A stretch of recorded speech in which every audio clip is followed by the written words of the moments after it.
Bonjour Michel Serra.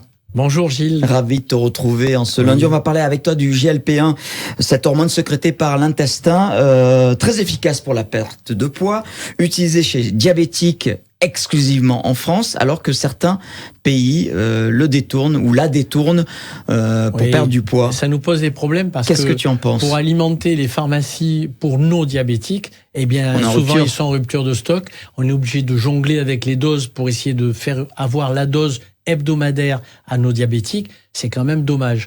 À côté de ça, pour les gens qui veulent perdre du poids, je m'excuse, mais c'est toujours pareil. C'est la diététique qui peut les aider et la reprise de l'activité sportive. Oui, mais après, si cette GLP-1 est efficace, qu'il n'y a pas d'effet secondaire... Alors, il y a des choses à dire sur la GLP-1. Ah, on a 3 minutes, hein, Michel. Oui, je sais bien, mais je suis toujours contingenté, mais ça ne fait rien. On va essayer en 3 minutes d'expliquer les choses. On a fait beaucoup d'études parce que le GLP-1, l'analogue du GLP-1 qui est proposé par les laboratoires pharmaceutiques, en particulier Novo Nordisk, a été découvert il y a 40 ans environ.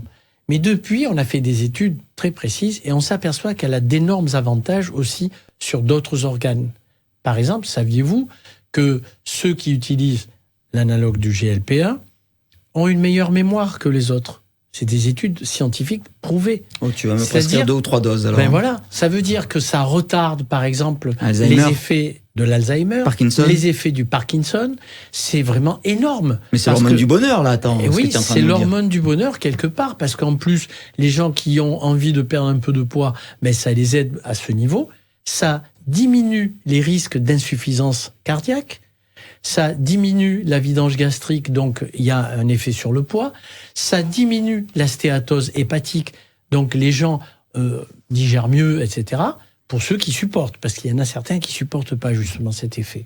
Donc on se retrouve avec un médicament qui est donné pour les diabétiques, mais qui a d'énormes avantages sur tout le reste.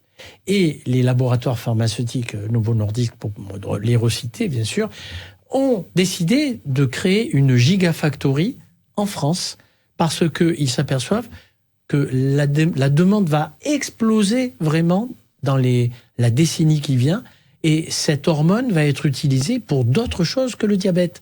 Donc, investissement, vous savez, c'est là où ils peuvent faire de l'argent. Hein. Business. Voilà, c'est le business, mais en même temps, nous, médecins, on est ravis d'avoir enfin une molécule exceptionnelle qui semble dénouer d'effets secondaires graves, parce qu'on a un recul maintenant d'une dizaine d'années, et le résultat, c'est que il y aura moins de Parkinson à l'avenir, il y aura moins d'Alzheimer, il y aura moins d'insuffisance cardiaque qui coûte très très cher à la société.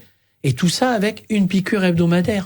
Donc on est en train de faire marche arrière sur nos réticences et on va faire beaucoup plus attention aux nouvelles études qui sortent tous les jours. Dans le monde entier, tout le monde est d'accord pour dire l'analogue du GLP-1 va révolutionner les traitements dans beaucoup de domaines. Tu me prépares une ordonnance, s'il te plaît, je voudrais 50 injections de GLP-1. J'ai rien sur moi, ça sera pour la semaine prochaine. Merci Michel, on te dit à très bientôt, à très vite. Salut.